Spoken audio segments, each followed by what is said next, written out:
이렇게 누구 쉬고 있는 교우, 냉담 교우 날 이렇게 다 해가지고 저녁에 8시에 모여서 성가 연습을 막 하고 이제 제교육을 하는데 일주일쯤 지났는데 낮에 비가 막 쏟아진 거예요. 점심을 먹는데 공소회장님이 느닷없이 아이고 선교사님 오늘은 저녁에 하지 말고요 낮에 교리를 합시다 이러는 거예요. 그때만 해도 20몇 년 전이니까 40대 초반이거나 30대 후반쯤 됐을 때니까 저 지금같이 이렇게 철판 깔고 이렇게 얘기할 때가 아니에요. 낮에 막 열심히 공부해가지고 외워가지고 교리를 해야 되는데 일 난 거예요. 그래서 밥을 막 먹고 공소 치우지도 않았는데 막 올라가는데 막 씩씩거리고 막 이렇게 뛰어 올라가는데 갑자기 성가가 입에서 툭 튀어나온 거예요. 그 성가가 지금도 잊어지지 않아요. 62번 주님의 뜻을 이루소서 고요한 중에 기다리니 여기까지만 할게요. 그 노래를 막 하면서 올라가가지고 성전에 앉아가지고 기도를 한 거예요. 아빠 나는 몰라요. 당신이 하라 그랬으니까 당신이 알아서 해주세요.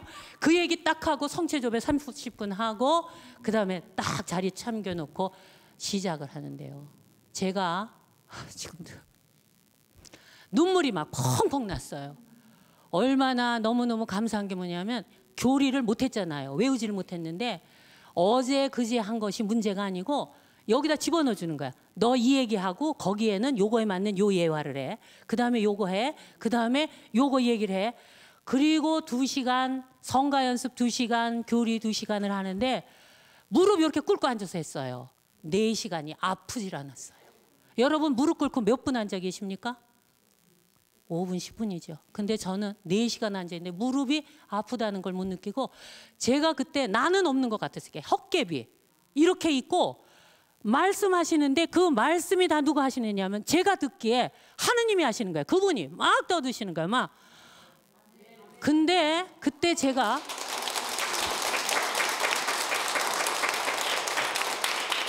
느낀 게 뭐냐면 정말 내가 내어드리면 되는구나. 나를 내어드리면 그분이 내 안에서 역사하시는구나. 그거를 너무 강하게 체험을 했어요. 그 전까지만 해도 제가 여기 파견 받을 때 뭐라 그랬어요? 아유 못 가요 이랬다 그랬잖아요. 근데 신부님 아니 이랬다 그랬잖아요. 성직자가.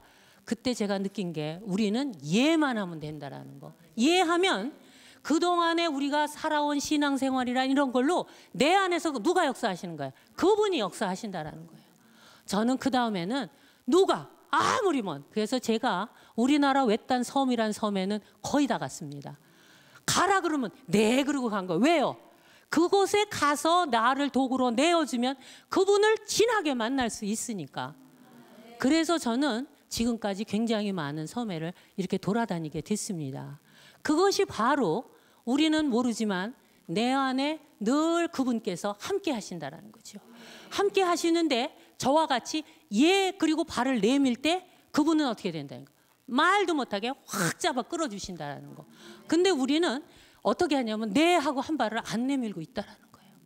그래서 저는 그 다음부터 어떤 경우든 무슨 경우든 이렇게 보낸다 뭐 한다 그러면 그때 어려운 일일 때 어려운 일이면 일일수록 안에서는 쾌재가 나와요. 왜?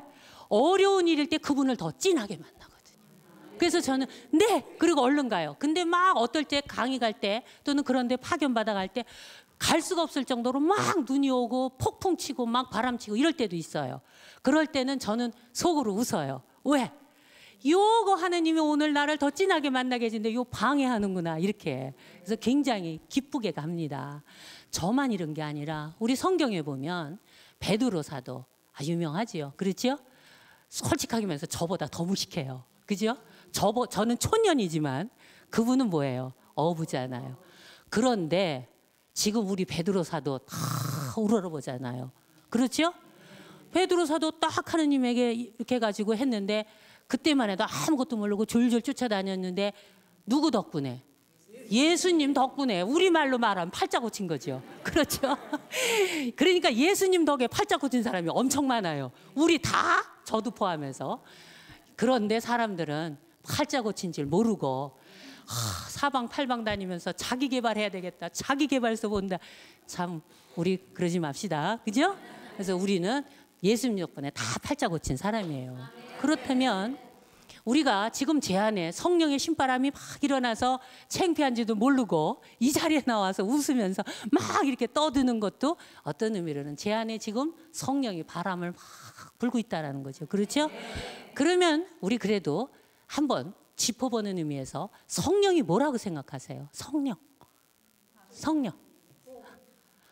근데 그 교재에 보면 우리가 이제 이렇게 책에 저도 이제 모르니까 싹 컨닝을 했어요. 싹 컨닝을 했더니 뭐라고 나와 있냐면 성령은 실제로 작용하고는 있으나 포착할 수 없고 작용하는데 포착할 수 없고 볼 수는 없으나 강력하대요. 강력하고 인간이 우리가 공기를 호흡하는 것처럼 필수적이고 바람이나 폭풍처럼 역동적인 거래요.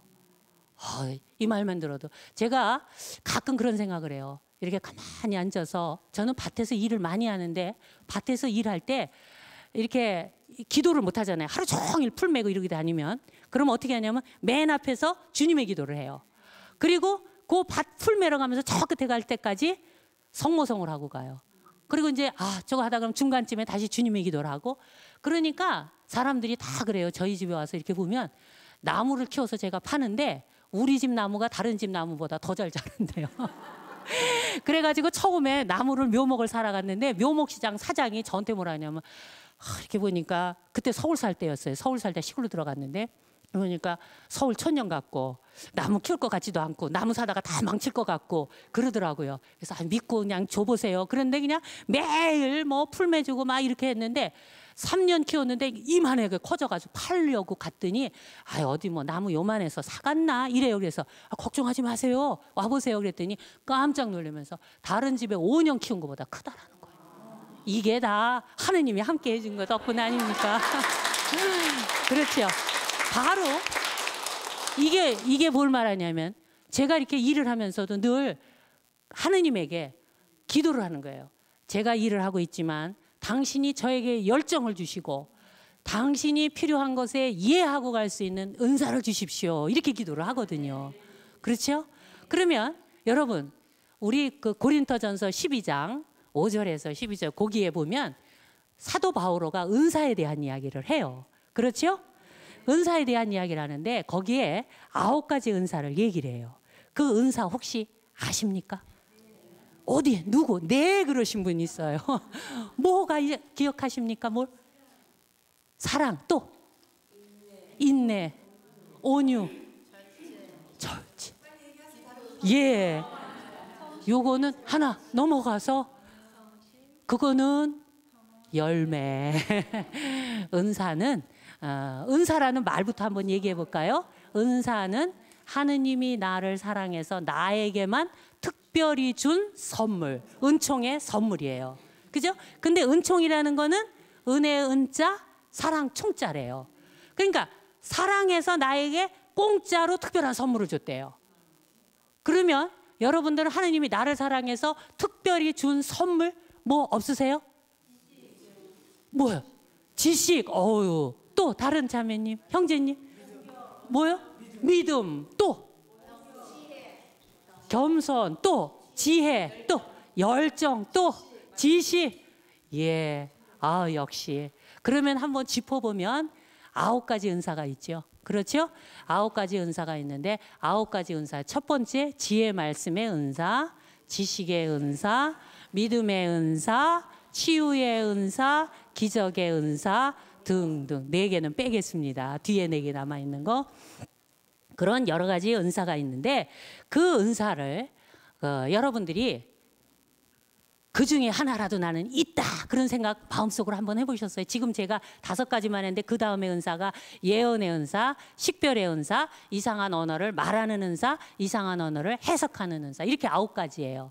그 9가지 중에 혹시 나는 있다 그 중에 하나라도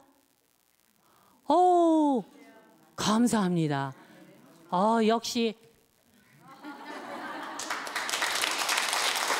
훌륭하십니다. 훌륭하시다라는 이야기는 사실 제가 성경을 막 읽고 묵상했다 그랬잖아요. 근데 그 성경을 읽고 묵상할 때 이 기절이 왔을 때 저는요 하느님한테 이랬어요. 하느님 당신은 나한테 성경을 읽고 묵상하라 그러면서 이 9가지 은사 중에 왜 나는 한 개도 안 준 거예요? 이랬어요, 저는. 왜냐하면 내가 지혜로운 것도 아니고 지식이 많은 것 같지도 않고 믿음의 은사가 있는 것도 아니고 이랬어요. 그래서 제가 그 다음에 작정을 한 거예요. 그럼 좋습니다. 제가 기도를 하겠습니다. 그래서 무슨 기도를 했냐면 묵주의 9일 기도 있죠. 묵주 기도 9일, 54일 하는 거. 54일 기도를 하는 거 2번. 그럼 며칠이에요? 108일 동안 기를 쓰고 기도를 했어요. 뭐 하라고? 믿음의 은사 달라고. 이렇게 기도를 했어요. 아셨죠? 그랬는데 그래서 그랬는지 저는 어디 성지순례를 가거나 또는 외국에 이렇게 어쩌다가 이제 한두 번 나갔는데 외국에 나가서 성지순례 간 건 아닌데 큰 성당에만 가면 나도 모르게 내 입에서 툭 튀어나오는 기도가 있었어요. 무슨 기도 했을 것 같아요? 나도 나중에 기도하고 깜짝 놀란 게 뭐냐면 주님, 당신에 대한 굳은 믿음 주시고 제가 하는 모든 말이나 행동에서 당신의 영광을 드러낼 수 있는 삶을 살게 해주세요. 이렇게 기도를 하더라고요. 그게 예수님한테 발목 잡히는 기도인 줄을 알았다면 발목 잡힌 거 아니에요? 그렇죠? 발목 잡히는 기도인 줄 알았으면 그 기도를 했겠습니까? 근데 나도 모르게 가면 어떤 때 가서는 예수님 발목을 만지고 어떨 땐 예수님 끌어안고 어떨 땐 성당 문지방 이렇게 하면서 나도 모르게 그 기도가 나오더라고요. 그래서 그랬는지 저는 지금 가만히 보면 그 은사에 대한 체험을 제가 몇 가지를 했어요. 그래서 여러분들도 아마 가만히 보면 은사가 좀 있을 거예요. 근데 이제 제가 먼저 얘기를 해보면 조금 창피한 얘기지만 지혜의 은사를 저는 신자가 아닌 사람을 통해서 제가 지혜의 은사를 딱 느꼈어요. 그게 뭐냐면 저희 어머니가 돌아가셨는데 제가 40살 때 돌아가셨어요. 근데 그때 아파트에 살았는데 아파트에 콘도라로 내려가잖아요. 이렇게요. 그렇죠? 이렇게 내려가는데 글쎄 기가 막히게 9층에서 어머님 시체가 딱 내려오는데 5층에서 딱 멈춘 거예요.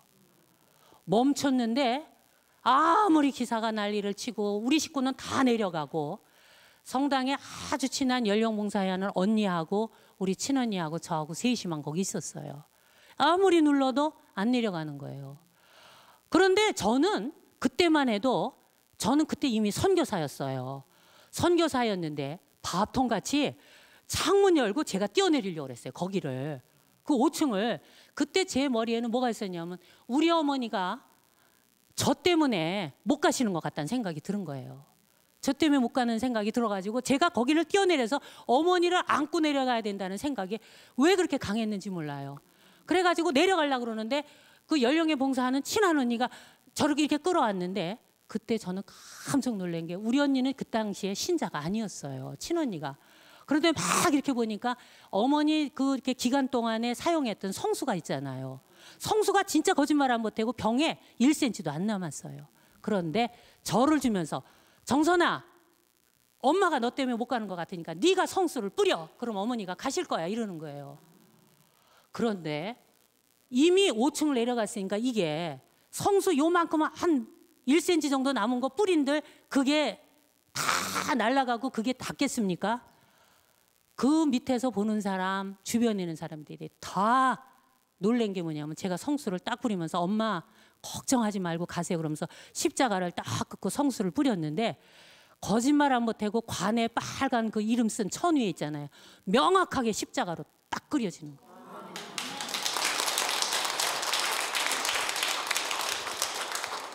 그때 제가 거기에 주저앉았어요. 그리고 뭐라고 얘기했냐면 주님, 아직도 저는 당신의 부르심 받아 살고 있는 사람인데도 불구하고 믿음이 부족했습니다. 제가 고백했어요. 진짜로. 우리 언니가 신자는 아닌데 그거를 보고 신자가 됐어요. 성수의 기적이 저 정도로 위력이 강하다면 나는 다 불교 신자였는데 다 필요 없다. 그때 제가 느낀 게 하느님의 뜻이었던 것 같아요. 위기에서 그것을 이겨나고 주변의 신자가 아닌 사람들을 당신의 자녀로 끌어들이기 위한 저는 하느님의 역사하심이 너무너무